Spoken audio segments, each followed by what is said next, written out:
अस्सलामुअलैकुम। आज हम बनाएंगे लखनऊ फेमस मटन निहारी। बहुत टेस्टी निहारी बनकर तैयार होगी और इस निहारी को हम बावर्ची स्टाइल में बनाएंगे।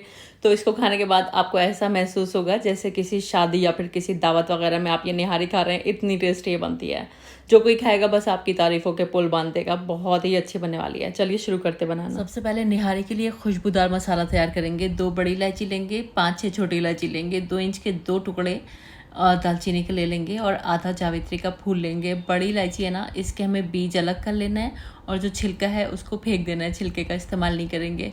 और इसको हमें एक मिक्सी के जार में डाल लीजिए या फिर खलबट्टे में डालकर कूट लेना है। आप चाहे तो मिक्सी के जार में डालकर इसको पीस सकते हैं, क्योंकि हमें इसको जितना फ़ाइन पीस सकते हैं उतना फ़ाइन पीस लेना है। तो ये देखिए हमारा ये पाउडर तैयार है खुशबूदार निहारी में इस्तेमाल करने के लिए। इसको भी साइड में रख देते हैं। इधर हमें प्याज चाहिए, तो यहाँ पर मैं 1 किलो की निहारी बना रही हूँ, 1 किलो गोश्त की। तो हमें 300 ग्राम प्याज चाहिए है। 100 ग्राम प्याज का मैंने पेस्ट बना लिया है कच्ची प्याज का, और जो 200 ग्राम प्याज थी उसको मैंने गोल्डन फ्राई कर लिया है। तो आपको ना टोटल 300 ग्राम प्याज लेनी है। उसमें से जो 100 ग्राम की एक बड़ी प्याज होगी उसका पेस्ट बना लीजिएगा और बाकी की 2 प्याज को गोल्डन फ्राई कर लीजिएगा। अब जिस तेल में आपने प्याज को गोल्डन फ्राई किया है वही तेल इस्तेमाल कर लेंगे निहारी बनाने के लिए। 1.5 कप के करीब तेल ले लीजिएगा, तकरीबन 300 से 350 ml। थोड़ा ज़्यादा तेल लगेगा इसमें। 1 किलोग्राम यहाँ पर मैं मटन का इस्तेमाल कर रही हूँ। मैंने बोंग का मीट लिया है, क्योंकि निहारी के लिए बोंग का मीट बेस्ट रहता है। वैसे आपके पास जो अवेलेबल है आप यूज़ कर सकते हैं, लेकिन कोशिश कीजिएगा कि बोंग का मीट यूज़ करें, तो निहारी में टेस्ट बहुत अच्छा आता है। थोड़ा सा ऑफ वाइट होने तक मीट को हम फ्राई कर लेंगे। अब हमने जो प्याज का पेस्ट बनाया था ना कच्ची प्याज का, वो इसमें डाल देंगे और गोल्डन फ्राई करी हुई प्याज को क्रश करके डाल देंगे। हाथों से क्रश कर लीजिए या फिर मिक्सी में दरदरा पीस लीजिए। इसी के साथ 2 टेबल स्पून लहसुन और अदरक का पेस्ट भी इसमें डाल देंगे। 1 से 1.5 मिनट के लिए इसको भूनेंगे। और अब डाल देंगे इसमें 4 छोटी इलायची और 5-6 लौंग, और नमक डाल देंगे 2 टीस्पून के करीब, और 1.5 टीस्पून हल्दी डालेंगे, 2 टीस्पून लाल मिर्च का पाउडर डालेंगे, या फिर टेस्ट के हिसाब से नमक और मिर्च रखिएगा। और 2 टीस्पून भर के मैंने कश्मीरी लाल मिर्च डाली है, रंग अच्छा आएगा इससे। और 2 टेबल स्पून लेवल करके डाल देंगे इसमें धनिया का पाउडर। और बस इन मसालों को थोड़ा सा भून लेंगे, जिससे कि इन मसालों में जो कच्ची स्मेल है वो रिमूव हो जाएगी। तो थोड़ा सा अच्छे से भून लीजिएगा ताकि किसी तरह की कोई कच्ची स्मेल ना रहे। और इस दरमियान जब तक हमारा मसाला भुन रहा है, इधर हमें एक घोल तैयार करना है। तकरीबन आधा कप यानी कि 50 ग्राम आप रोस्टेड चने होते हैं ना, वो लेकर मिक्सी में चला दीजिएगा, या फिर भुना हुआ बेसन भी आप ले सकते हैं। और वज़न से देखेंगे तो ये 50 ग्राम भुने हुए चने थे। मिक्सी में मैंने इनको चला दिया था। और तकरीबन 1 कप पानी डालकर इसका हमें एक घोल तैयार कर लेना है। इसी टाइम इसमें 2 टेबल स्पून गेहूँ का आटा भी डाल लीजिएगा। मैंने बाद में डाला, तो आप इसी टाइम पर डाल लीजिएगा। ये घोल तैयार हो गया, साइड में रख दीजिएगा। इधर यहाँ पर ये देखिए जो गोश्त है अच्छी तरह से भुन चुका है मसालों के साथ।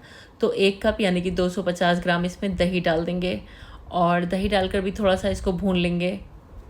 जब तक गोश्त अच्छी तरह से भुन रहा है, आप मुझे बताइए आप मेरी वीडियो कहाँ से देख रहे हैं, कौन सा मुल्क है और कौन सा शहर है, क्योंकि जब मैं आपके बारे में जानती हूँ तो मुझे बहुत खुशी होती है। अब यहाँ पर गोश्त जब भुन जाएगा, इसमें 2 कप यानी कि 500 ml के करीब पानी डाल देंगे और प्रेशर कुकर की लिड लगा देंगे। हाई फ्लेम पर 1 सीटी आने के बाद गैस की फ्लेम को धीमा करके तकरीबन 10 मिनट इसको पकाएंगे, क्योंकि मटन है 10 मिनट में गल जाएगा। अगर आपने बड़े का गोश्त लिया है तो तकरीबन 20-25 मिनट लगेंगे। जब प्रेशर खुद से निकल जाएगा तब हम इसको खोलेंगे।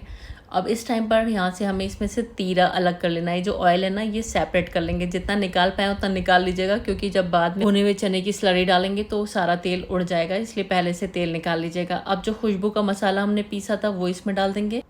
इसी के साथ 2 टीस्पून लेवल करके भुने हुए जीरे का पाउडर डालेंगे, और 1 टीस्पून लेवल करके डालेंगे इसमें काली मिर्च का पाउडर। और इसी के साथ सौंफ का पाउडर डालेंगे, तो 2 टीस्पून सौंफ का पाउडर इसमें डाल देंगे। अब हम डालेंगे एक ख़ास इंग्रेडिएंट, जो कि है लज्जत ताम। लखनऊ की बहुत सी पॉपुलर डिशेस में इसका इस्तेमाल किया जाता है, जैसे कि आप गलावटी कबाब बना रहे हैं उसमें भी इसको यूज़ करते हैं, या फिर निहारी बना रहे हैं, लेकिन इसको बहुत थोड़ी क्वांटिटी में यूज़ किया जाता है। 1.5 टीस्पून मैंने यूज़ किया है। लेकिन बाय द वे आपके पास लज्जत ताम नहीं है तो फिर आप 2 टेबल स्पून लेवल करके निहारी मसाला पाउडर यूज़ कर लीजिएगा, लेकिन ज़्यादा मत यूज़ करिएगा। और ये जो लज्जत ताम है ये तो बहुत कम ही यूज़ करते हैं, बस 1.5 टीस्पून डाला है। ज़्यादा डाल देंगे तो फिर आपकी निहारी कड़वी हो सकती है।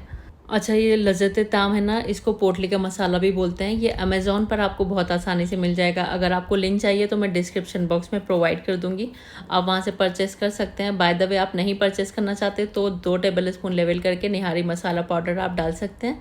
निहारी मसाले की जो रेसिपी है वो मेरे चैनल पर अपलोडेड है, आप चेक कर सकते हैं। अब मैंने निहारी को एक खुले बर्तन में ट्रांसफ़र कर लिया है जिससे कि आपको क्लियर वीडियो दिख पाए, लेकिन आप आगे का प्रोसेस कुकर में ही कर सकते हैं। मैंने इसमें 2 कप यानी कि 500 ml पानी और डाला है। तो इस रेसिपी में 1 से लेकर 1.25 लीटर तक पानी लगेगा। अब इसको ढककर पकाएंगे तकरीबन 10 मिनट के लिए। जब 10 मिनट हो जाए तो हम डाल देंगे इसके अंदर 2 टीस्पून केवड़ा वाटर और 3-4 ड्रॉप अगर आपके पास मीठा अतर अवेलेबल है तो वो डाल लीजिएगा, क्योंकि जो लखनऊ की डिशेज़ होती हैं ना उसमें खुशबुएँ बहुत भर भर के जाती हैं, ख़ास तौर से जैसे रोज़ वाटर, केवड़ा वाटर, मीठा अतर, ये सब बहुत भर भर के यूज़ होता है क्योंकि काफ़ी खुशबूदार डिशेज़ बनाई जाती हैं वहाँ पर। चलिए, जब ये हमने डाल दिया इसमें केवड़ा वाटर और मीठा अतर, उसके बाद हमने जो घोल बनाया था ना वो हम इसके अंदर डाल देंगे। जो हमने रोस्टेड चने का घोल बनाया था, आप चाहें तो भुने हुए बेसन का भी घोल बना सकते हैं अगर आपके पास रोस्टेड चने नहीं हैं। और 2 टेबल स्पून मैंने इसमें गेहूँ के आटे का भी घोल डाल दिया है। तो आप शुरू में ही भुने हुए चने के साथ गेहूं का आटा डालकर घोल बना लीजिएगा। अब हम ये डालकर खूब अच्छे से इसको मिक्स करेंगे और ढककर पकाएंगे 10 से 12 मिनट के लिए। एकदम लो फ्लेम पर अब इसको हम पकाएंगे। तो यहाँ पर तकरीबन 10 से 12 मिनट हो गए हमारी निहारी को पकते हुए, और ये देखिए इस तरह की गाढ़ी कंसिस्टेंसी हो गई है। जब हम इसमें स्लरी डालते हैं ना भुने हुए चने की, तो इसमें एक गाढ़ापन आ जाता है। और ये देखिए गोश्त भी हमारी निहारी का एकदम परफेक्टली कुक है। तो निहारी बनकर तैयार है। चलिए सर्व कर लेते हैं इसको। और यहाँ पर आप देख सकते हैं ज़बरदस्त निहारी हमारी बनकर तैयार हुई है। बहुत ज़बरदस्त इसमें खुशबू आ रही है। पूरा घर ही अल्हम्दुलिल्लाह इसकी खुशबू से महक रहा है। अब हमने जो ऊपर से इसका तेल अलग कर लिया था ना, वो हम सर्व करते टाइम इस तरह से इसमें डालेंगे। साथ में बारीक कटा हुआ हरा धनिया, बारीक कटी हरी मिर्च, जूलियन कटी अदरक और नींबू के रस के साथ आप इसको सर्व कर सकते हैं। तो इस तरह से थोड़ा सा आप इसको प्रेजेंटेबल लुक देने के लिए गार्निश कर दीजिए और अपने डाइनिंग टेबल पर सर्व कर लीजिए।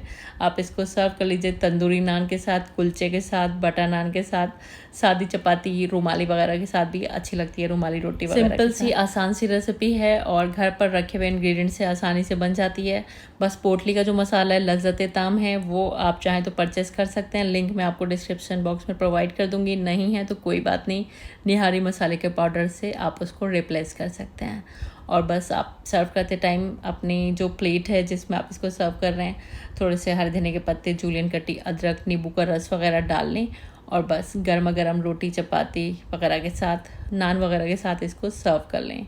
आई होप रेसिपी आपको पसंद आई होगी। ट्राई करके मुझे अपनी फीडबैक ज़रूर दीजिएगा। मुझे पूरी उम्मीद है बहुत उम्दा बनेगी ये और आपको बहुत पसंद आएगी। और जब ट्राई कर लें तो कमेंट बॉक्स में अपनी फीडबैक ज़रूर दीजिएगा। Thanks for watching the video. अल्लाह हाफिज़।